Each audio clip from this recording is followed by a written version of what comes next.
Morning, y'all. Back again on the grind, on the hustle to work. Hope you guys are having a beautiful day. I have a couple things that's on my mind as per usual. I feel like some of the things that would help work any job at all, especially teachers, is if we had a grace period. So say you go to work at like 7:45, 8 o'clock. I really think that you should have 20 minutes of prep before you even see a kid. Like, before they come to your classroom. I really do believe that, like, you need 20 minutes to wake up, get some coffee, handle your lesson plans, check and see if everything is supposed to be where it's at, or even just take a breather before you run into all these people. All these people with all this energy and all this attitude, and you don't know what you're going to run into. Every single morning is different. But I feel like you should have 20 minutes in the morning, and you should have 20 minutes after school to, like, just get your life together. Just get your life together. Because it doesn't make sense for me to walk into my building unless I'm late and immediately getting bombarded by children in my classroom. Like, the noise is already there. I shouldn't have to take 20 breaths in my car before I walk into the building because I just don't know what I'm about to run into. But if I had that 20 minutes, like that prep in the morning, I feel like everybody will be good. And that prep after class, and I don't mean like after your contractual hours. I mean like you get your last class, you got 20 minutes to prep or get ready for the next day. And, you know, then you take your kids to whoever you take your kids to, whether it's like to the bus or whether it's waiting on the parents. But I really believe you need 20 minutes in the morning and 20 minutes in the day. I also believe that everybody should have 45 minutes of lunch. I don't understand. Who in their right mind said 30 minutes was enough? Because even if you pack a lunch, everybody is waiting at the student lounge for a microwave. Okay? You have one microwave and you got 30 staff members. You got one staff lounge and everybody's trying to use the microwave. Or everybody's trying to get water, or everybody's trying to go to the bathroom. By the time you get done with doing any of that, you didn't waste 20 minutes. You didn't waste 20 minutes of your lunch, and now you go back to wherever classroom you're in, and then you gotta like spend that last 10 minutes trying to scuff down your lunch before the kids come in. I think that's trash. I think everybody should have 45 minutes to an hour. Whether you put prep and lunch together, I don't care. Everybody should have the option to leave the building, sit in their car, go take a walk, sit in the park, or even like go get their lunch. Everybody should have the option. We shouldn't have to DoorDash or bring a lunch. That should be whatever time that you do. If you have children, or if you have a sick person, or if you're feeling bad, that 45 minutes, you could take a nap. And that will spring you up for the rest of the day. I don't think jobs quite understand that people work better when they have actual breaks. And some teachers don't even have breaks. Some of these people be out here just breaking the law, talking about, oh, you got to have children while you eat. Excuse me? There would not be a kid in no type of facility while I'm taking my break. The break is from the children. The break is from you as administration. The break is from reality, okay? 30 minutes is not enough.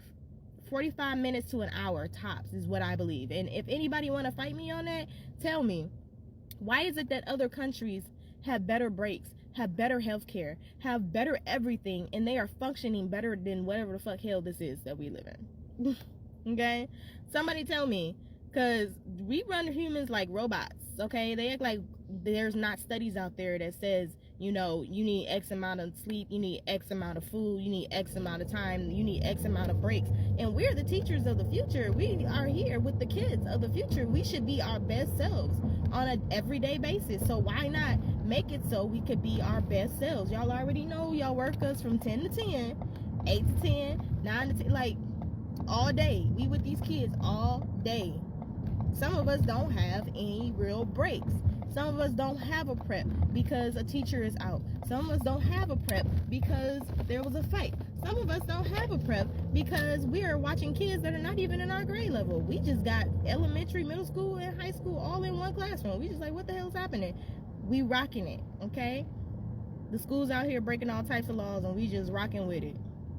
Nobody is stepping up for themselves. There are teachers who are holding their bladder right now because they didn't have enough break time to go to the bathroom. When I tell you that I started peeping the BS, when I started really peeping the BS of the school systems, and I have worked at different ones, I've seen different ones. It's crazy. I'm not giving up my human rights to eat, use the bathroom, drink water, and have a break. I don't care what you say. I don't care what you do. And at some point, all the teachers need to just man up and be like, hey, it's either this or that. It's either them or me. Because there's a million schools out here looking for teachers. And baby, when I tell you, you have the pick. You really, teachers, you have the top pick, okay? All the schools are doing something different. All of them are not super crazy. Some of them are better than others. But you, you're a commodity. You have the top pick. Y'all need to stop standing up for yourselves and be like, either this kid goes or I go. Either y'all do what y'all supposed to do or I go. Either you give me the lunch break that I'm entitled to or I go. Either you let me go to the bathroom and give me transitional time in between classes or I go. Okay? Some of y'all need to step it up unless you're in a union. Okay, if you're in a union, that's completely different. If you're working in a charter school, like a lot of us are, or an at-will state, maybe you better use that to your advantage. I'm just saying. You know, some of these people, principals, vice principals, and all this other jazz that run these schools are, you know, running it straight into the ground because the teachers are burnt out and the students are getting the bulk of it. I mean, the students are already super disrespectful, but some of them are just cool and the teachers are just tired and they're like lashing out. They're like, you know, it's a slippery slope because we're the one job where the workers are more important than anything else. You know, the workers are literally why the students are here. And I need people to realize that. Like, administration might run some stuff, but you're the worker, or, you know, you make the school great. You're the reason why the kids get to go to A through B. You know, you're the reason why the kids get through life. So if teachers would just band together and actually start demanding the education system, or the people who run the education system, the board, you know, we might actually get some better, you know, better treatment out here. Screw what the parents are talking about. Well, not all of them. Some of them are right. Some of y'all are terrible teachers. Some of y'all should never teach a day in your life. I have definitely ran into teachers where I'm just like, oh no, ma'am, how'd you get your license? No, throw that out right now. Somebody save the kids, because this lady is gonna snap. And I've also seen great teachers where it's just like, oh my god, you don't have your credentials, but you're brilliant at this.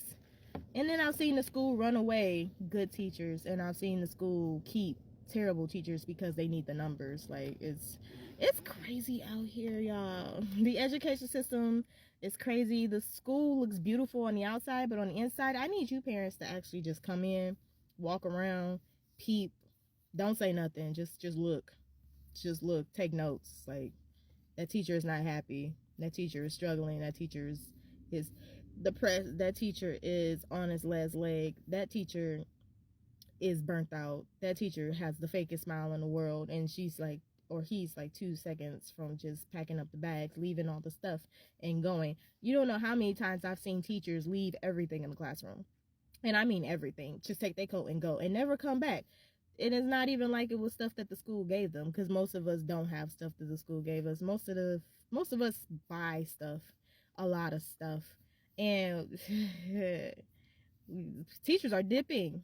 So yeah, if everybody had a break, like a 45-minute break or a 20-minute break in the morning, 20-minute break in the evening, or they didn't have to watch their kids during lunch, because I still don't understand why me as a teacher have to be with these kids all day, and then I gotta stay with them for recess and stay with them for lunch. This ain't kindergarten.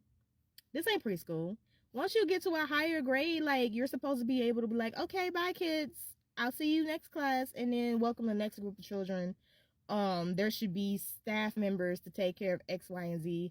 There should be somebody who is in the lunchroom. There should be security guards. There should be somebody that does recess duty. Where are the parent volunteers? I'm just like, what happened to the school system? It used to be a village. It literally used to be a village. Like, teaching used to be one of those things where it's like, oh, I don't get paid that much, but I'm helping the kids and we get breaks and it's great. Now we don't even get summer breaks. We pay for that.